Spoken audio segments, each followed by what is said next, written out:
वकील बहू। जनक पेशे से एक बहुत अच्छी वकील थी, लेकिन कहते हैं ना, बहू कितनी भी बड़ी तोप क्यों ना हो, सास के सामने तो भीगी बिल्ली ही होती है।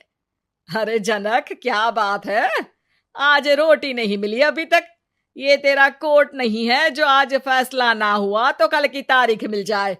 रोटी तो रोज वक्त में चाहिए। हाँ माँ जी, रोटी तो कब की बन गई। मैंने आपको कहा तो खाना खाने के लिए, आपने शायद सुना नहीं होगा।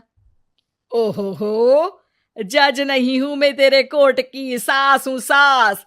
कोई दलील फालतू की मत देना यहाँ। बहुत जानती हूं मैं इन वकीलों को, अपनी बात ऊपर रखने के लिए झूठ बोलने में जरा भी नहीं सोचते। तभी वहां जनक के ससुर आ जाते हैं। अरे भाग्यवान, क्यों बेचारे के काम को कोसती रहती है हमेशा।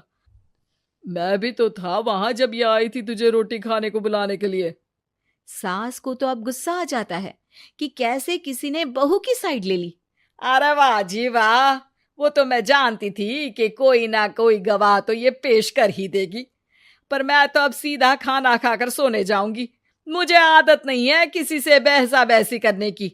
पता नहीं कैसे ये वकील इतना दिमाग लगाकर खुद तो झूठ बोलते ही हैं, साथ में झूठे गवाह भी ले आते हैं। जनक को सास के ताने सुनने की अब आदत सी पड़ जाती है। एक दिन जनक वकील की ड्रेस पर काला कोट पहनकर कोर्ट के लिए निकल ही रही होती है कि अरे कहाँ चली काला कौवा बनकर। टोक दिया ना। अब कोर्ट तो वकील वाले ड्रेस पहनकर ही जाऊंगी ना।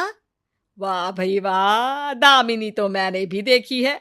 सन्नी पाजी ने ऐसा ही कोट पहना था और कहा था कि तारीख पर तारीख, तारीख पर तारीख।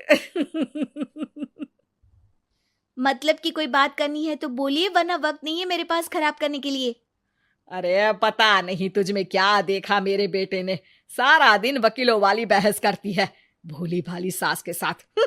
अच्छा सुन, जो इतनी बहस मेरे आगे करती है ना, जरा अपने बॉस से कर ले, जो 1 साल भी ना हुए तेरी शादी को और काले कपड़े पहना दिए। अंदर जा और लाल कोट पहन कर आ, पता तो चले कि नई नवेली शादी हुई है। अरे माँ जी, कोर्ट में मेरा बॉस क्या करेगा, ये तो पूरे देश की ड्रेस है वकीलों के लिए। लेकिन सास तो ठहरी सास। अच्छा, तो कोई जरूरत नहीं है 2-4 साल कोर्ट जाने की। शादी थोड़ी पुरानी हो जाए तब इजाजत दे दूंगी मैं तुझे काले कपड़े पहनने की। अब क्या था, मन मारकर जनक को लाल रंग का कोट पहनकर कोर्ट जाना पड़ता है। उसके जाने के बाद आहा, बढ़िया, ये पूरे देश की ड्रेस की बात करने वाली।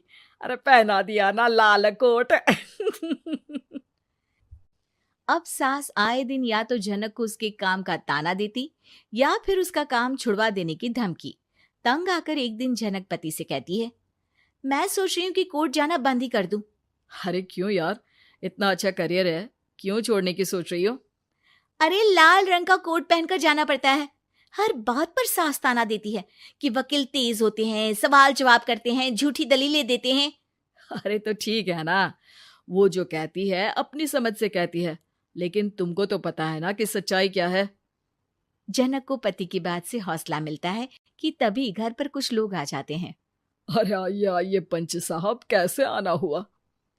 अरे भाई साहब, सुना है कि आपकी बहू वकील है। तभी वहां सास आ जाती है। हाँ है तो, लेकिन क्या हुआ, फिर कहीं बहस कराई क्या? अरे हम तो खुद दुखी है उसके व्यवहार से। अरे भाभी जी, आपको तो पूरा मोहल्ला जानता है कि आप कितना बोलती है। फिर हम यहाँ बहू रानी की कोई शिकायत नहीं, बल्कि अपनी परेशानी लेकर आए हैं। ससुर जी खुश हो जाते हैं। हाँ हाँ, मैं भी बहू को बुलाता हूँ। जनक वहां आती है, सबको नमस्ते करके बैठ जाती है। बहू रानी, हमारे गांव में बड़ी मुसीबत आ गई है। अब तो पूरे गांव की जिम्मेदारी मानो तुम्हारे कंधों पर है।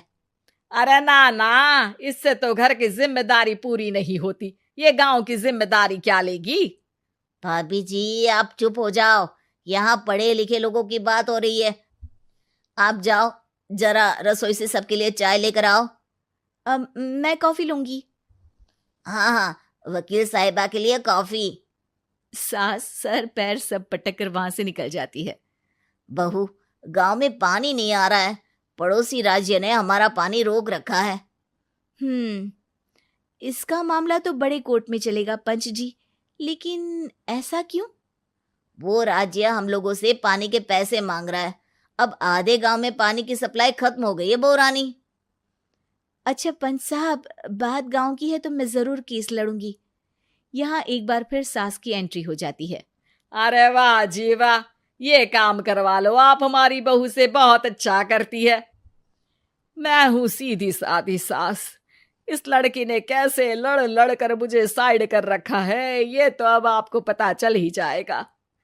अरे भाभी जी, आपकी आवाज तो पूरे गांव को सुनाई पड़ती है जब आप बहू रानी को सुंदर वचन सुना रही होती हैं।